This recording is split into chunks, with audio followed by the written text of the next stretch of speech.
Mga idol, nagkakatay pala tayo ng dalawang manok mga idol para mamukbang natin mamaya mga idol sa content natin sa pagmumukbang mga idol.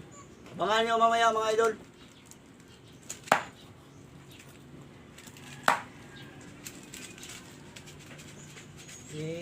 Kuha ko na yung idol kung anong luto nito mga idol, yung masarap na luto mga idol.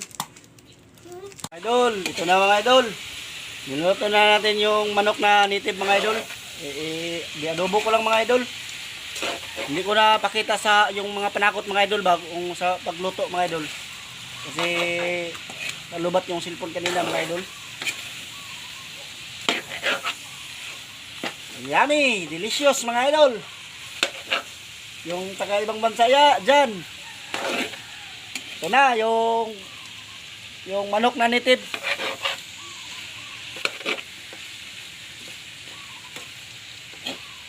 Dyan lang tayo mga idol. Salamat sa panonood at pagsuporta sa akin mga idol. Goodbye mga idol.